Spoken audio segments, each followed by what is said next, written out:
Hello, good morning, students. Today we'll begin with the third chapter of your Vistas book, The Journey to the End of the Earth, written by Tishani Doshi.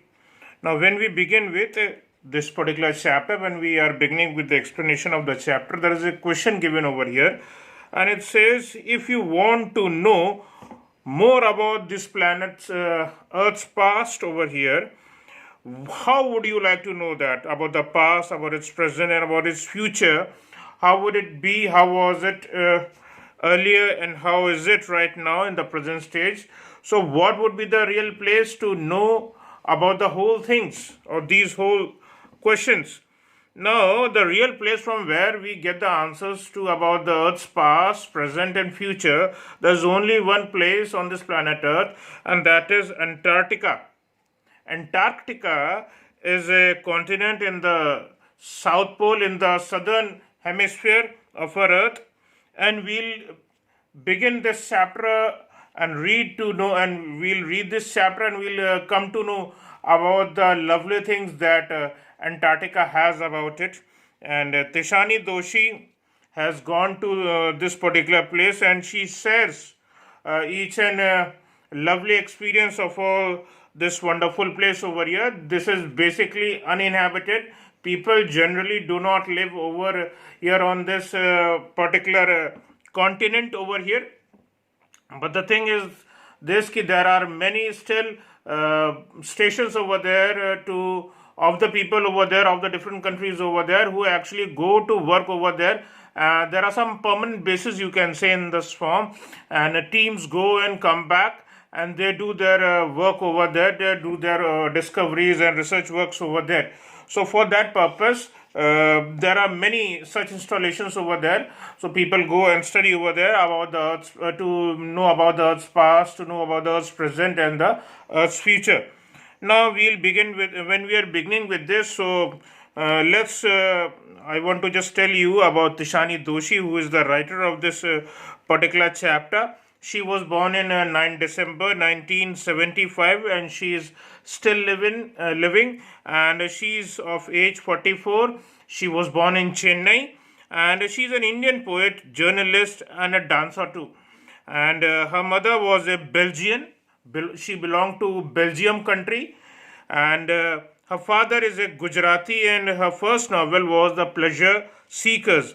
It was published in 2010, and she writes a blog titled Hit or Miss on Cricinfo, which is a cricket related website, and she has done a lot of commentaries on TV in season 2 of IPL also. IPL means Indian Premier League also, my dear students. Now, Antarctica, as I told you, is a place of the southernmost continent, and it's a place of the South Pole also. So, it's a very important place on this planet Earth, and it has lovely things. And what are those lovely things? We'll come to know when we'll read this particular chapter. And this begins with how Tishani Doshi actually went to that particular place and she saw lovely things and different things. And we'll come to know in this. Now, reading, so let's have the explanation of this chapter line by line. So it starts early this year. I found myself aboard a Russian vessel, research vessel. When we say vessel means over here ships. So the name of the research ship that actually went to over there in Antarctica to study, in which Tishani Doshi was a part of. The name was Academic Shokalasky. That's the name. That's a Russian academic vessel, a research vessel. So it's Academic Shokalasky. So that's the real pronunciation. That's the real name. And it heads towards heading towards the coldest, driest, windiest continent in the world. This is one of the coldest continent of the world, as it's written over here. Even in the summers, the temperatures are below -5 degrees centigrade, and in the coldest of the seasons, it is below -40 degrees. So it's a very coldest continent. It is one of the driest also. It's a dry and a windiest continent. Basically, there are about 4 or 5 peaks over there present over there, and you can see in the map of Antarctica, and there are 4 or 5 mountains, five if I'm not wrong, there are 5 mountains over there, and that are above about 4,500 meters in height. So that's also quite big mountains over there, present over there. Apart from that, they are generally it's a big long just flat land, you can say, where winds blow at a very great speed. So that is why it's called the windiest continent of the world. And it's also because there are less human installations made over there for research purposes.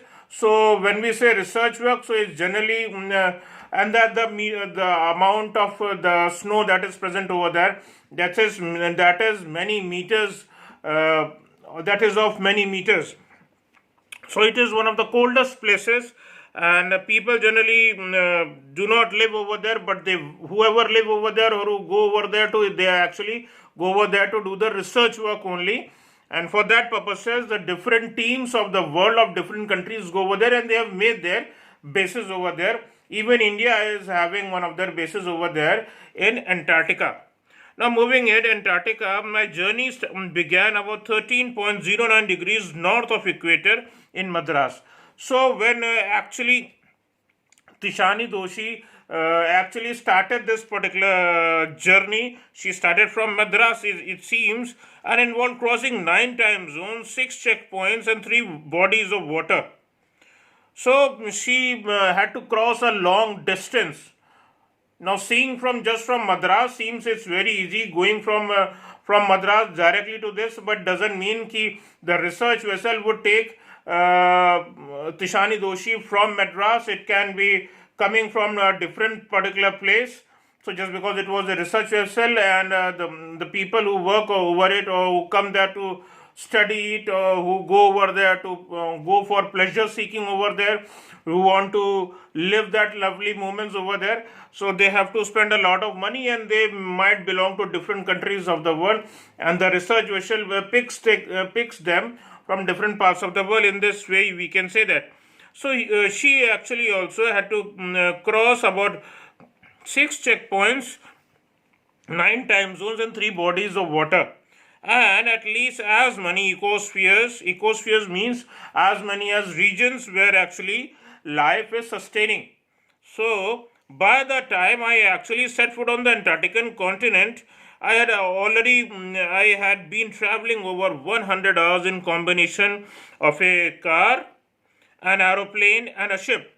So it's about 100 hours of journey reaching this particular Antarctic continent. Not the whole particular journey, but just the journey from going and the reaching the destination was 100-hour journey. That was done by a car, that was done by a ship, that was done by aeroplane also. So it was a combination of all these things.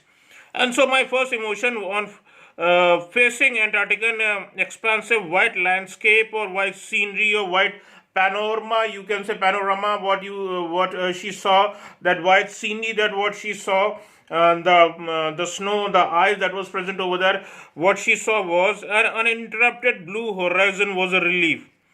Uninterrupted means which is not interrupted by anybody. So that's a particular place untouched by people, and just because generally people don't live over there, so it's a untouched continent. Basically,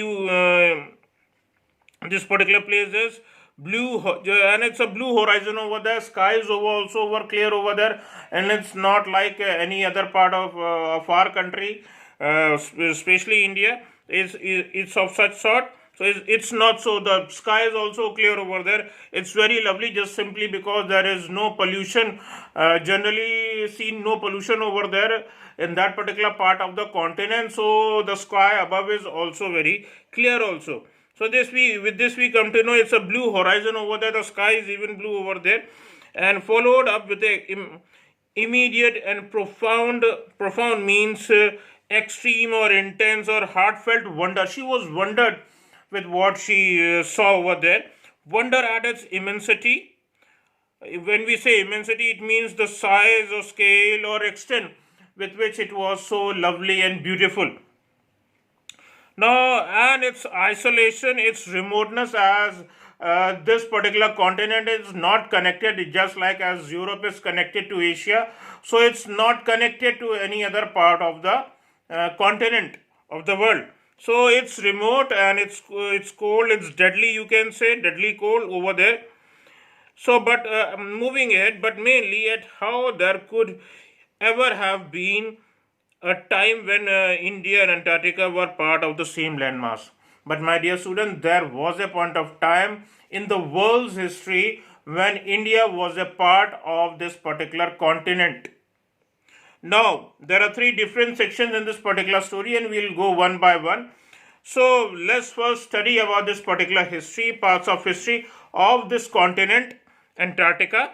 So, 650 million years ago, this all happened about 650 million years ago, my dear student. A giant amalgamated southern subcontinent, southern supercontinent, my dear students, and the name was Gondwana. So it was a amalgamated continent, supercontinent. Amalgamated means a combined, consolidated, or integrated. So in these about 50 million years ago, 650 million years ago. So what happened? There were different parts broke from this particular continent, and they shifted towards the northern side of the earth. So we see, and in this way, a part of India also shifted to the northern side. So in India was some time, there was a part of land of India that was at some point of time was a part of Antarctica also. Now Gondwana did indeed exist, and centered roughly around the present day Antarctica. Things were quite different then, and just because it was 650 million years ago, my dear students, it was a time that human race didn't existed on this planet Earth, and they hadn't arrived on the global scene. According to science, human being didn't existed at that point of time, and the climate was much warmer. It was a warmer climate at that point of time, hosting a huge variety of flora and fauna. And it was not a continent at that point of time. It was not cold as it is today, nowadays.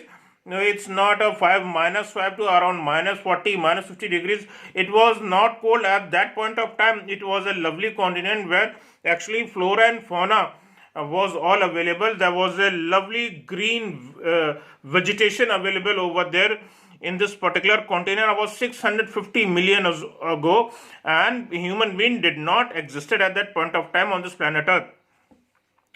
Now moving ahead, my dear students, for 500 million years ago, Gondwana thrived.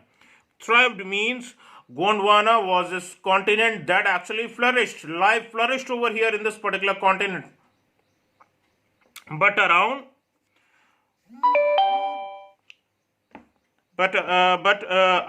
the time when the dinosaurs were wiped out and the age of the mammals got underway, the landmass was forced to separate into countries. So when the dinosaurs actually got wiped out and this thing happened, so landmass was also forced to separate into countries, and it got shifted, and in such a thing happened with India also, and shaping the globe as much as we know it today. The globe on which we are living right now, the shapes of the different countries and continents that we have today is somewhat not so at that point of time. So a moment this particular piece of land, Gondwana actually, and there were pieces of land that got separated from this particular supercontinent, and they formed different countries and islands and got shifted to the northern side. Now moving ahead, and to visit Antarctica now is to be a part of that history. Now, if anyone wants to study history of this planet Earth, the best place to study is this particular continent. Now, why is it actually necessary? Let's read ahead. So we'll come to know why is it necessary to read the Earth's history, and why is it necessary to read the Earth's history in this particular place Antarctica, we'll come to know. To get a grasp of where we have come from and where we could possibly be heading. So, reading the past, the things what has happened, we can study over there, and we could know how far the future of this supercontinent is and where we will be, the Earth's future will be moving ahead. So we come to know all this about from this particular place, this supercontinent, this continent whose name is Antarctica. Now, my dear students, it's to understand the significance or the importance of calderon folds and the Precambrian granite shields. Now, my dear students, there were Precambrian granite shields and the calderon folds given over here. So, calderon actually has emerged from the word cordillera, and it is an extensive chain of mountains or mountain ranges. The word has been borrowed from a Spanish word Cuerda, Cucuerda, Cuerda, and which means actually hope.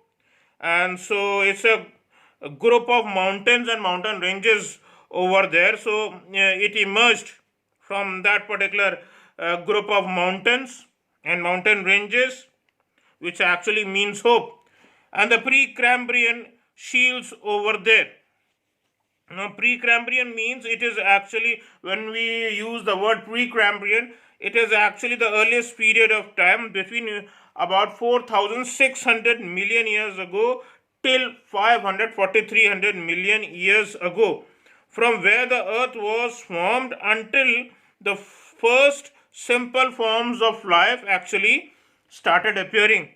So that's particular point of time when life on planet Earth, not human being, but life on planet Earth actually started happening and started existing.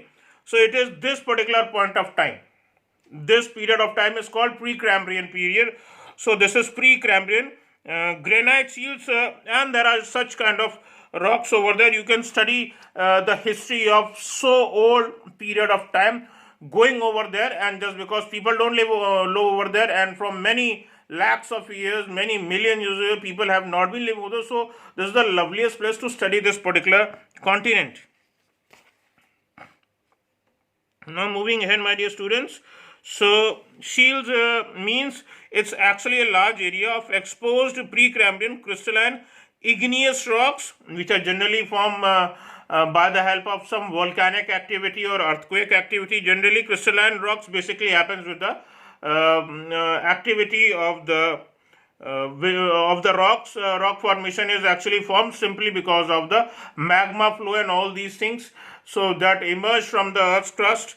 And so volcanic eruption is one such activity. So shields, when we say a shield over here, so it means a large area of exposed, it's open Precambrian crystalline igneous and high grade metamorphic stable areas are still over there, and it's all remained untouched, my dear students.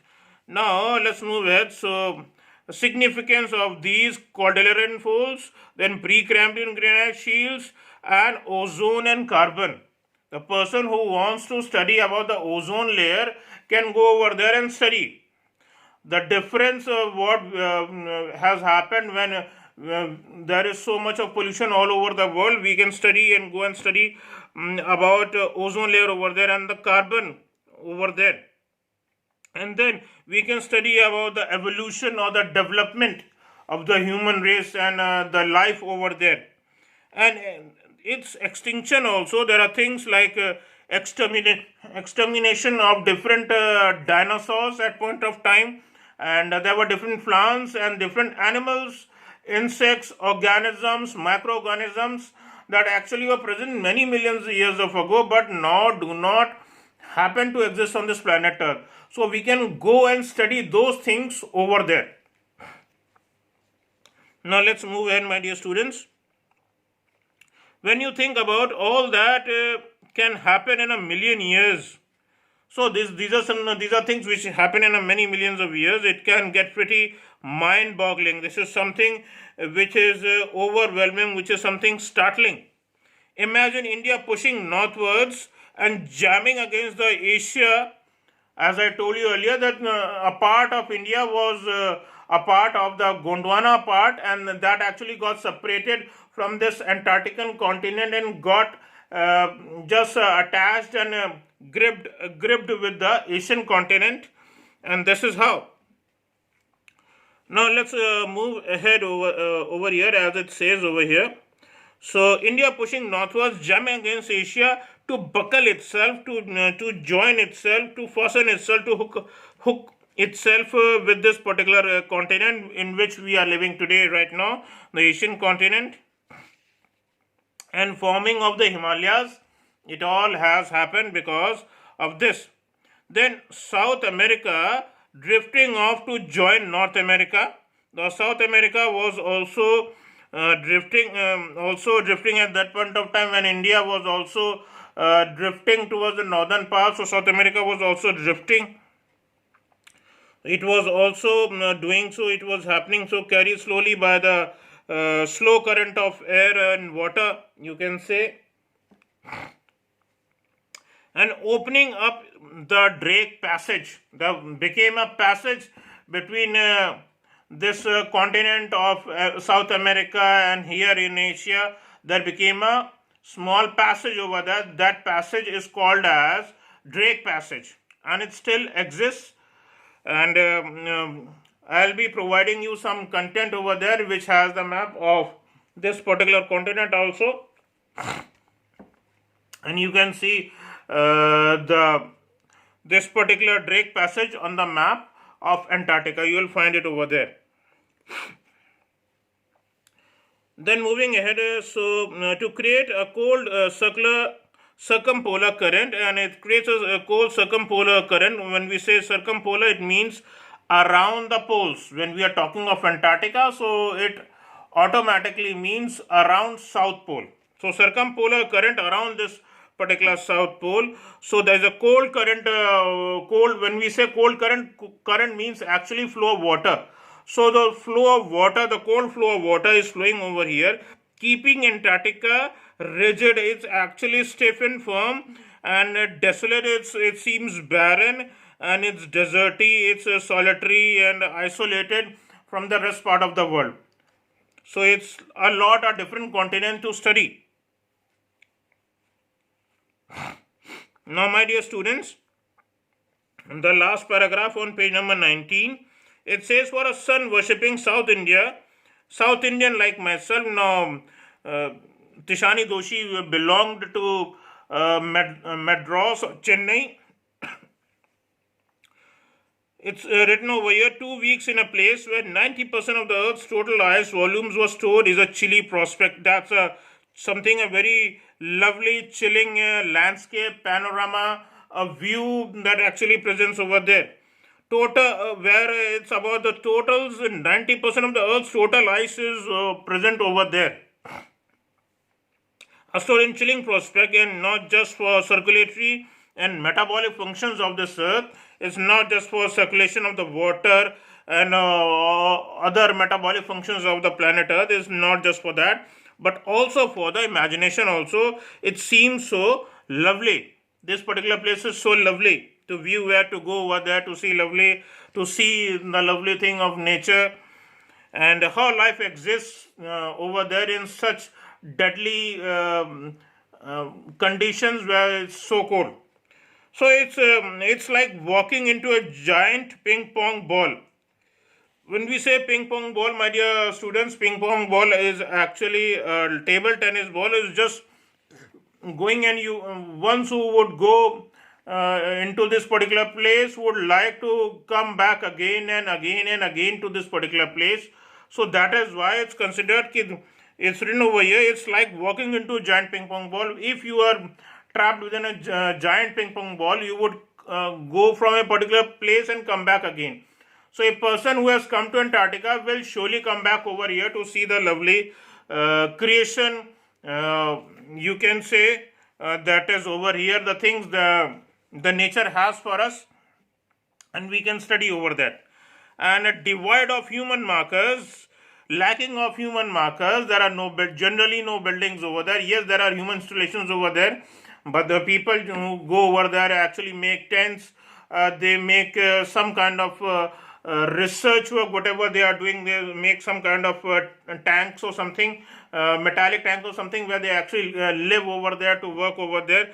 And there are it's very less that people live over there. So this particular place lacks human markers, so people generally don't live over here. And it's written over here: no trees, no billboards. Billboards, my dear students, is advertisement boards. So generally in cities we find it over here. Whenever we are in a place where there is human being living over there, so there we find billboards over there, there we find advertisement boards over there, but it's not present in this particular place. So, and buildings you won't find over here. As it's written, you lost all earthly sense of perspective and time here. When we say perspective, it means view.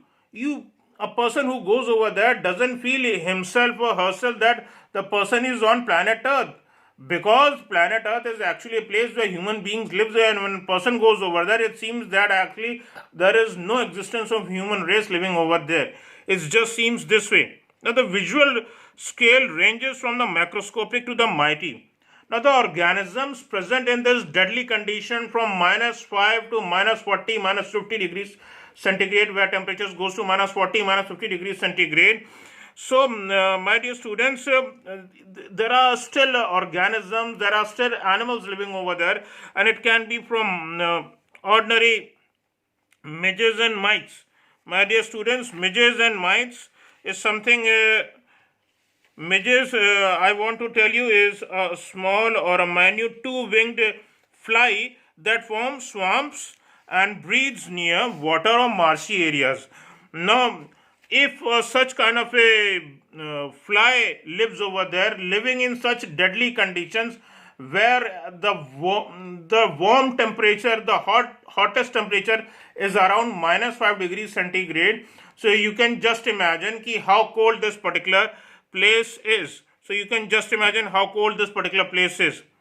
So, and in such a particular place, midges are available over there. The small two-winged fly actually live over there, and there are mites, there are small insects or animals living over there, and two big blue whales and icebergs, you can see over here, all could be seen over here. As big, the iceberg is not just a common piece of a big floating ice, it's as big as countries.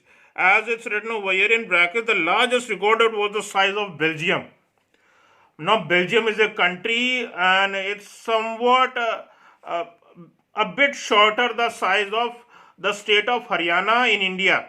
So you can just imagine how big the icebergs present over here are. It's very, very big. So you can just imagine the immense nature of these icebergs present over here. Now days go on, and on in the surreal 24-hour austral summer light. Surreal means unusual. Austral summer light means there is sunlight present over here. Austral generally means which is related to southern hemisphere, and we say when we are talking of 24-hour austral summer light, it means that at this particular point, at this particular place on planet Earth, the southern hemisphere over here in Antarctica, sun shines at a point of time. Sun shines 24 hours. 24 hours. So we have 24 hours in a day. So sun shines over there for 24 hours. Generally in the rest part of the world, we have time. There's a time of sunrise, there is a time of sunset. But at this particular, you might be thinking, how is it possible that's sunrise, there is no sunrise and there is no sunset? My dear students, when the sun faces like suppose if My hand, if you see, this is actually if you take this is as a sun, and if you take this is as a pen as the planet Earth, and this is the South Pole and this is the North Pole. If this is the South Pole, so you just can understand that this is the place present over here is Antarctican continent. This is Antarctica. So if it is placing this face, if it is right in front and it revolves like this, so this particular part, if you see, it's just facing, it is just facing the sun, and this is how it rotates. This is how it revolves. This is the revolving part. So and we know that it changes the equinoxes. The Earth changes its style at a point of time. It is tilted 33 1 by 3 degrees, 1 degree, 33 1 by 3 degree. So if we see this, so and then it changes to other part when it reaches the other part of the revolution side. So at a point of time, there are 6 months in very short. It's not written over here. But in geography you can study over there. There are actually places. This is actually a place where 24-hour light is available, and this 24 light of sunlight is available for 6 months. This is available for 6 months. So this is something very astonishing, which we generally are unable to see anywhere else in other part of the world. And when it is, you would be thinking that if sunlight is available for 24 hours for 6 months, it also means that the rest of the 6 months, this particular part of the hemisphere, this particular part of the Earth actually does not faces the Earth, and there is 24-hour darkness present over there. There is 24-hour sheer darkness over there, because when it tilts, the Earth tilts again and it shifts and it goes apart from the sunlight. So again it's 24 hours just sheer darkness over there, and that happens for the next 6 months. So this is how it all happens, and this we generally don't see in the rest part of the world. And this happens in the polar region. It's just not that this thing happens over only in Antarctica, but it also happens in the topmost Arctic Circle also. It happens over there also. These are two very lovely places on planet Earth where you can see this particular thing. Now let's move ahead now. Now days go on and on in the surreal 24-hour austral summer light, and ubiquitous silence is present over there. Ubiquitous means there is a deep silence present everywhere. Ubiquitous means everywhere. So there is a silence present everywhere, and it's only interrupted only by the occasional avalanche over there. When an avalanche actually happens, avalanche is actually a big slicing of a big ice over there, and it breaks from a glacier and it falls in the sea or in the ocean, you can say. So it falls over there.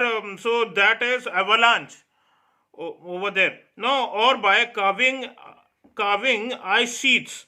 Carving means actually breaking or slicing.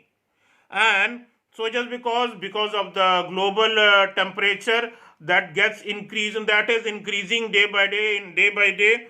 So it's actually because of that these avalanches in the mountains, and even this in Antarctica, we are able to see this kind of thing over there, is just because of the change of the temperature. Basically, high temperature, global high temperature, this avalanche happens. Or by carving ice sheets. Ice sheets is actually a part of a sheet that is broken from the this particular glacier, any kind of glacier. Now, carving ice sheets consecrates this place. So this particular thing makes this particular place, Antarctica, sets apart from any other part of the world. This is a very lovely place to visit. Now, it is an immersion that will force you to place yourself in the context of the Earth's geological history. It's actually a place that will place you in a place where you can study history, you can understand history. It's a lovely place. And for humans, the prognosis isn't good.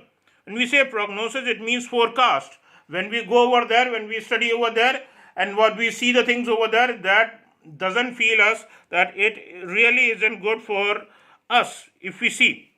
Now, this was all history what we were studying about this particular Antarctican continent. Now, coming to the next thing, that is human impact.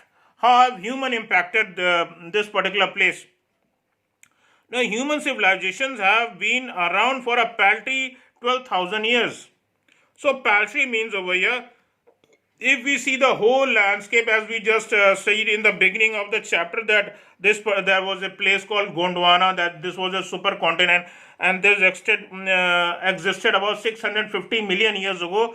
My dear students, so if this old is our continent, if this old is our Earth, this is such the age of this our planet Earth, and we are living over here on this planet just back around, which we can date back around something around 12,000 years back only. So it's barely a few seconds on the geological clock. If there would have been some kind of a clock for planet Earth, so you can just think that we have just over on this planet Earth for a few seconds only, because the total time period that has been spent of the planet Earth from its existence is about 650 million years. So we human beings are living here for the past about 12,000 years. So that's very less. Now, in that short amount of time, we have managed to create quite a ruckus, etching, or a dominance over nature. Ruckus means over here the disturbing thing.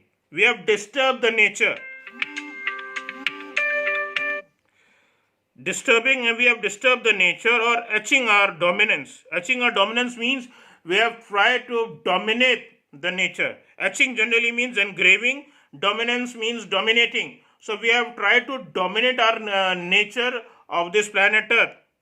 And with our villages, towns, cities, mega cities, we have made buildings and destroyed many of the things, lovely things of the nature, we have destroyed them. So the rapid increase of human population has left us battling or struggling or striving or resisting with other species for limited resources only. We are generally fighting for our resources that we should be able to have for ourselves, but there are other living organisms present on this planet Earth. They also require the same thing. So we actually are just battling, we are just struggling and resisting things that we want these things for ourselves with other species for limited resources and the unmitigated burning of fossil fuel. Unmitigated means, my dear students, means absolute complete burning of fossil fuels has now created a blanket of carbon dioxide around the world. So there is a big layer of carbon dioxide that could be seen in the atmosphere, and this is something very deadly for our environment, and this traps the heat of the earth within this particular planet only. And what happens by that the glaciers present in all over the world, whether they are sea glaciers, whether they are mountain glaciers, they tend to melt away, which will make rise the sea level. This is something which is very drastic. Now let's move ahead. So fuels which has now created a blanket of carbon dioxide around the world, which is slowly but surely increasing the average global temperature. Now, climate change is one of the most hotly contested environmental debates of one of our own time. Will the West Antarctic ice sheet melt entirely? The question stands as, will the Antarctica, particular place where the ice is over there, the glaciers, ice is over there, will that melt automatically in a great amount? Will the Gulf Stream ocean current be disrupted? Will it be obstructed? Will it be disturbed? Will it be damaged? Will it be the end of the world as we know it? Maybe, maybe not. Maybe, maybe not. Either way, Antarctica is a crucial element in this debate. It's a crucial element. It's an important element. It's a very important element in this whole debate when talks are on. Whenever is talking is on pollution, disturbing the nature when we talk about. So if there are such kind of debates, so obviously Antarctica is a part of thing. Now, just because it's the only place in the world which has never sustained a human population and therefore remains relatively pristine. When we say pristine, it means untouched, unspoiled, just because people generally haven't been living over there. Although human beings go over there and they go for research purposes over there. Yes, human beings have made their research bases over there, and people go over there and come back over there, but it still remains untouched. There are no industries present over there, so the chance of a pollution is just next to nil, you can say. So it's unspoiled, it's untouched, it's clean, it's pure in this respect. But more importantly, because it holds in its ice cores 500,000 years carbon records trapped in the layers of ice. Ice cores, my dear students, is when we study actually studying about this particular thing, ice cores. Let me tell you what is an ice core first of all. My dear students, an ice core is actually a core sample that is typically removed from an ice sheet, a big ice sheet or a big high mountain glacier, you can say. And since the ice forms from the incremental layers building up annual of snow, lower layers are older than the upper, and an ice core contains an ice formed over a range of periods. It's something like if I drill within this in this particular area in Antarctica, and there is glacier over there, there is snow glacier over there, there is snow over there. The particular glaciers are as deep as many meters, you can say, my dear students. So if one wants to study about what the things have happened in the past, one just can dig this particular glacier. Is something like as you dig on in any other part of the planet Earth. Like suppose if you dig 100 meters deep, and you will find different kind of rocks available in the crust, and you will be able to know that this is a different kind of a layer. The color seems different. There are different things present in the second layer. There are different things present in the third layer, in the fourth layer, in the fifth layer. These different kinds of layers are present, and they show that this was a particular layer. At some point of time, it was the topmost layer. So here also, when we are studying about the glaciers, and one wants to study about the things that have happened in the past over here for many millions of years ago. So studying these ice cores are a lovely thing. Now ice cores is something like a cylindrical block of, just like this one is a cylindrical block of ice over there, and a drilling is done into this particular glacier ice over there, and then it is extracted. So as I told you, as we do it on any other planet Earth, and when we dig the earth crust and we find the different layers, so this ice also, this glacier ice also has the same kind of different layers present on it, and we can see this, we can imagine it, how old this could thing have been. So we can study this, and this is how the researchers do study this particular kind of thing, this ice cores, and they are able to know about the Earth's past. Now let's move ahead, my dear students. So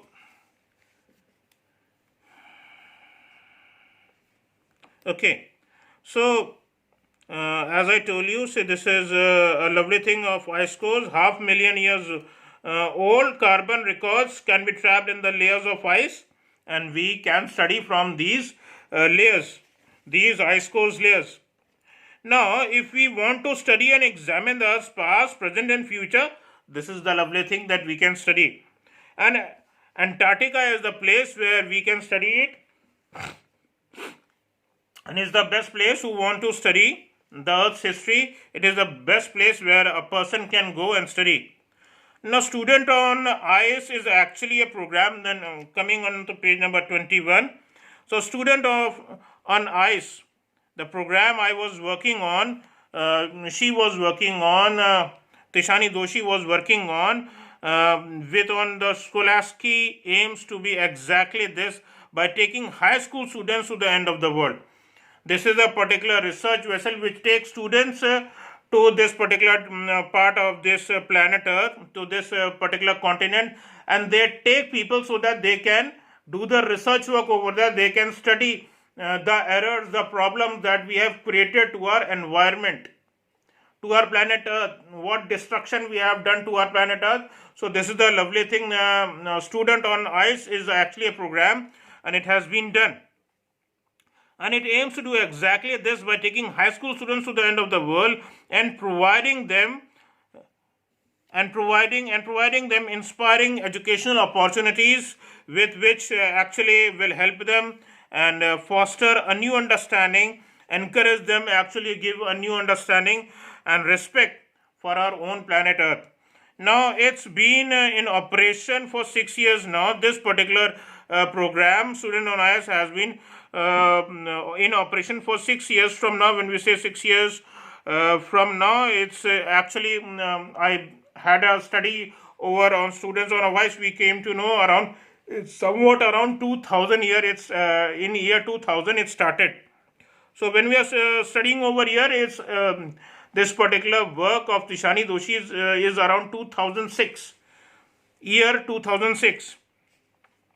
Now moving ahead, so in operation for 6 years now, headed by this particular program, the Students on Ice is actually a program which is headed by a Canadian person, and the name of the person is Jeff Green.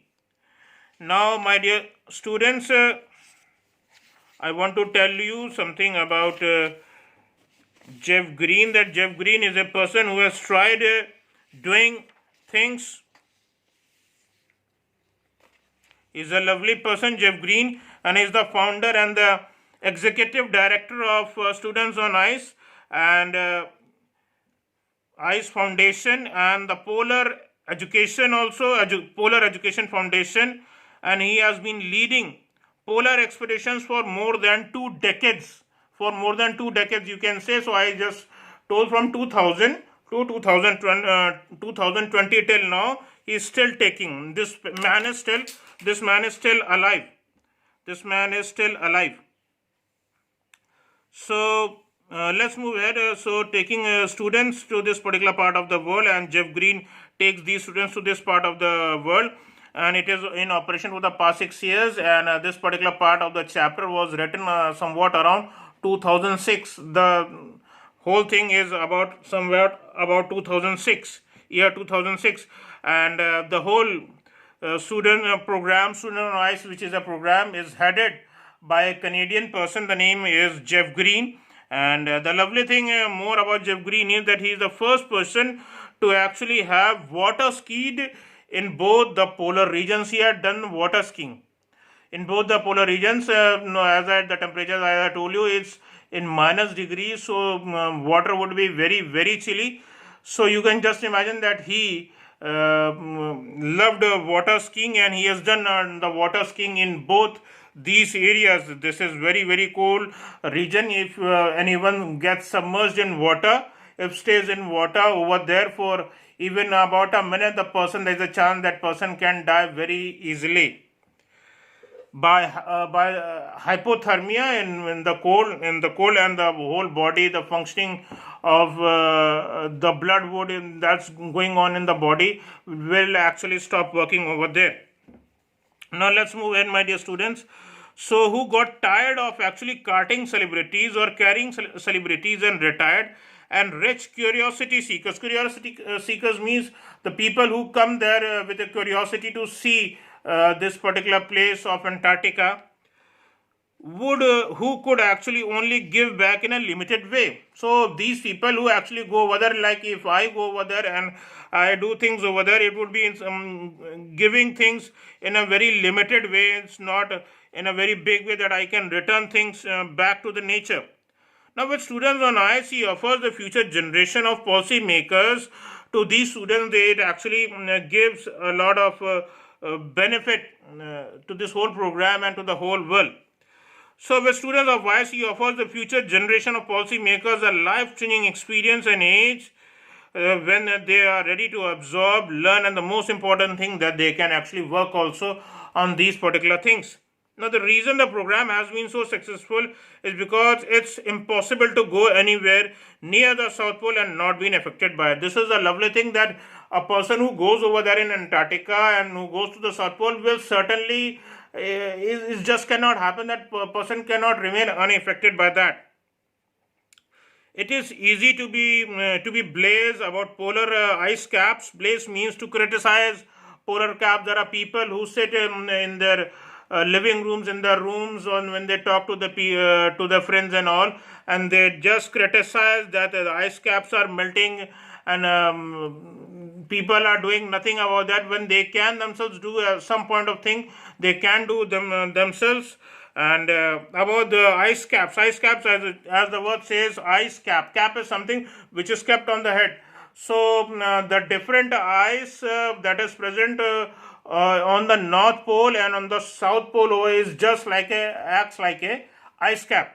So this thing works as an ice cap over there. So it is easy to actually blaze or criticize or to speak negatively about the ice caps melting, about the this particular ice melting of the polar regions that it's melting, while sitting in the comfort zone of our own respective latitude and longitude wherever we are living in the world, it means over here. But when you can visibly see glaciers retreating and ice shelves collapsing, you begin to realize the threat of global warming is very real. But when people go over there, when they see that the glaciers are falling, that a whole big sheet is collapsing in sea, now the one whole sheet is just melting away, is something that people will, when they will see it with their own eyes, they will do something for the world. They will stand something. They will realize the threat, that how great is the global warming. Global warming is, my dear students, is actually something where a gradual increase of temperature is in all the temperature of the Earth's atmosphere happens, and by this global increase in temperature actually helps in the melting of the glaciers that is present in the different hemispheres, in the North Pole and the South Pole. And here, when we are talking over here, we are talking about Antarctica. So one who goes over there generally just seems that people will do some kind of action, who go over there will take some kind of action over there, and they will keep in mind how they can save our planet. And especially when sooner on ice, these are young children, these are youth that go over there and they go and study over there. They see the damage that we human beings have done to our planet, and then in this way we'll do something better. These students will do something better for the world.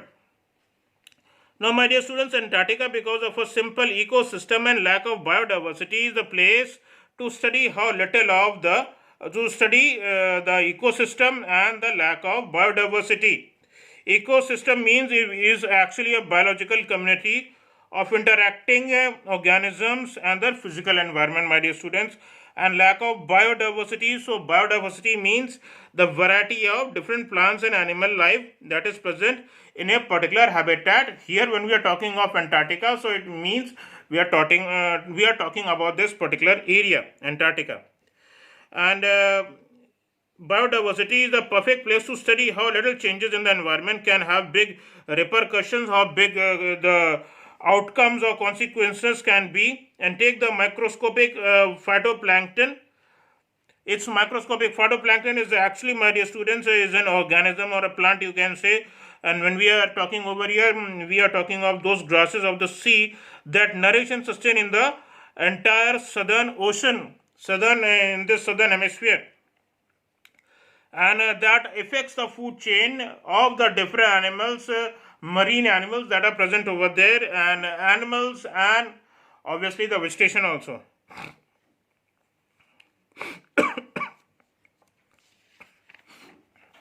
Now, my dear students, these single cell plants use the sun's energy to assimilate, to absorb carbon and synthesize organic compounds. Synthesize means to produce organic compounds in that wondrous, in that marvelous, in that wonderful, and the most important of the processes, which is called photosynthesis. different procedures which it's helping in. Scientists warn that,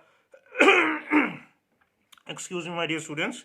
So, scientists have warned that further depletion in the ozone layer will affect the activities of phytoplanktons over there. So, if any further activities go on in the world, the destruction that we are doing to the environment, and this goes on in this way, certainly it's a thing that depletion in the ozone layer, that is in our atmosphere, will happen.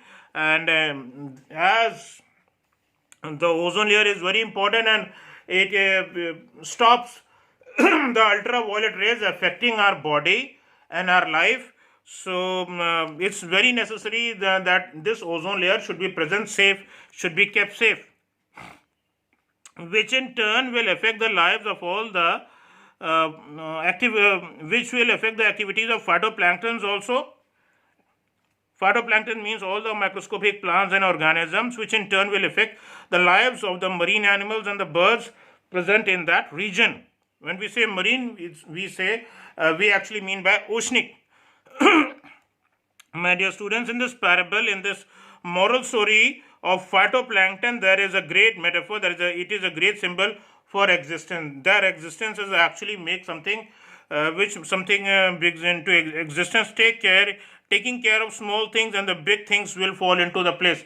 If we take care of small things, as a human being, if I take care that the pollution doesn't happen from my side, if every person on this planet Earth thinks that way, sees that way, and starts acting and working upon that way, so certainly we will be able to save our planet Earth from the deadliest of the pollution that we are still doing right now. Now the next topic, next heading is walking on the ocean. This is a thing which we generally cannot do if water is available, but it certainly can be done if the whole ocean water has turned into ice, and then we can actually walk on the ocean also. So it will become ice, and we can walk on this sea ice, you can say, oceanic ice, you can say. And let's read about it. So my Antarctic experience was full of such epiphanies. Such epiphanies means manifestations or revelations or openings. But the best occurred just short of the Antarctic Circle. What she saw, what Tishani Doshi saw actually, which was just around the Antarctic Circle at the Shokolaski had managed to wedge, it has managed to slice herself into a thick white stretch of ice between peninsula and the Tadpole Island. Now, basically, this particular Antarctican continent is basically surrounded by many small islands. One such island is Tadpole Island, and nearby islands, and there are some ice sheets flowing over there. Also, big ice sheets flowing over there. And if it is, they are all connected together, so it's very difficult for a ship actually to maneuver from that particular ice. It's very difficult. So somehow the Shkolaski had to manage, or had to slice herself into the thick white stretch of ice between the peninsula actually, which is peninsula is actually a land which is bordered by three sides with water and one side with land. So, and the Tadpole Island, which was preventing us from going any further. So it wasn't possible for them to move ahead. And the captain decided we are going to turn around and head back north, and they had to take a plan, and that they had to turn the ship and they had to move north. But before they could do, actually we were all instructed to actually step down from the ship on the oceanic floor. When we say oceanic floor, means it's ice sheet of the ocean. Okay, now moving ahead. So the captain decided we are going to turn around the head back north, but before we did, we were instructed to climb down the gangplank. The gangplank, my dear students, is actually a particular board of wood, you can say, and people are made to step down and step up a ship or a boat actually. So gangplank was put from the ship, and people were made to step down from the ship over there, and then it was tried to turn the whole ship and walk on the ocean, And so they were all 52 of us. There were 52 people over there, kitted out with Gore-Tex and glares. Kitted out means with completely just having all the equipment completely equipped in Gore-Tex. Gore-Tex is actually a kind of a synthetic waterproof fabric which is permeable to air and water vapor, and it is used in outdoor and sports clothing also, my dear students. So it's a place, it's a thing actually which keeps you safe from water. Even if you drown in water, the water won't go inside, and that cold water of the this Antarctic region won't affect your chest even, and it actually saves you from the cold winds, deadly cold winds that are blowing in that particular area. So Gore-Tex and glares. Now glares is actually goggles which you have seen that people wear when they are doing the skiing in the mountains. They wear a specific kind of a goggles, and that's called glares. And why they have to wear glares? Actually, my dear students, why there is a need to wear the glass? Because there is your sunlight affecting the eyes. Yes, the temperature is too cold, but it is also very important to know that the rays present over there which are constantly shining right at your eyes will damage your eyes. So it is very necessary to keep your eyes covered also, and secondly also because to keep your eyes safe from the cold winds that are blowing over there and from the ice that is present over there, and whatever the windstorms that come over there actually can actually just keep your eyes closed, because when it blows the snow comes on your eyes also, and your eyes may also just get frozen with that. So to save your eyes from being frozen, so people have to wear the glass over there, and it's very important in such kind of extreme minus temperatures. Now, walking on stark whiteness that seemed to spread out forever, underneath our feet was a meter thick ice pack. It was a 1 meter ice thick meter ice over there on which they were actually walking. That was actually the sea on which they were walking over there. So it was a 1 meter ice over there on the sea floor, you can say. And underneath it was about 180 meters of living breathing salt water flowing just below that ice. So, and in the periphery, in the edge, crab eater seals were over there in the edge. At a distance, there were crab eater seals who could be seen over there, and they were stretching out, sunning themselves on ice floes. Ice floes is a sheet of ice broken from a main ice, so they are generally keep floating. It's a sheet of floating ice. So they were sunning themselves, taking the sun bath over there in that particular on ice floes, much like the stray dogs will do actually under the shade of a banyan tree, which when they just dig a particular part and they sit over there to keep themselves cool. It was nothing short of a revelation. It was something, a lovely disclosure that happened actually, and what she saw. Everything does indeed connect. Everything is very connective, and you feel connected with that particular area. 9 time zones, 6 checkpoints, 3 bodies of water, and many such ecospheres. I was still wondering about the beauty of balance in play of our planet. How much is keeps our things in place, and we have to be responsible to take care of this our own planet. And how would it be if Antarctica were to become the warm place that it once used to be? If it would have been a planet where something life would have been existing, how would it have been? Will it be around to see it? Will we able to see such a place over there? When dinosaurs would have been living over there, when mammoths would be living over there. Mammoths was a kind of animal somewhat similar to your elephant. Elephant is smaller. Mammoths were actually much bigger comparatively, and they had bigger tusks, and they were called as mammoths. And in such cold regions, there were woolly rhinos also over there, present over there. Woolly rhinos, they had big hair. These rhinos had big hair on their back. Generally, rhinos do not have big hair on their back, but at that particular point of time, there were woolly rhinos available over there which had hair on their back even. Who's to say? But after spending 2 weeks with a bunch of teenagers who still will have the idealism to actually save the world, all I can say is that a lot can happen in a million years, but what a difference a day makes. Yes, this particular part of the planet Earth, this particular part which is Antarctica, is actually a whole history in a million of years. But what we can do in a moment of time, in that particular point of time, when we see this particular thing happening, we can do something better for our planet. We can save our earth from destruction. We can save our earth from pollution.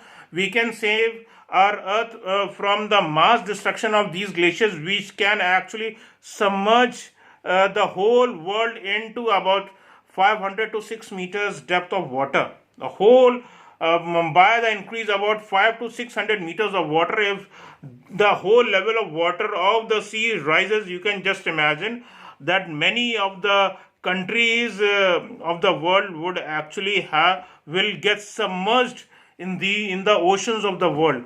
And in such situation, certainly many people would die and countries would die.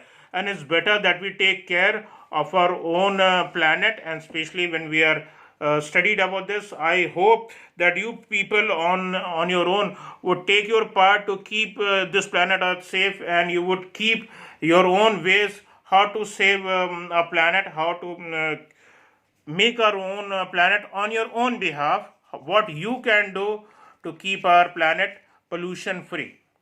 With this, we come to the end of this particular chapter. I hope you understood it. Thank you.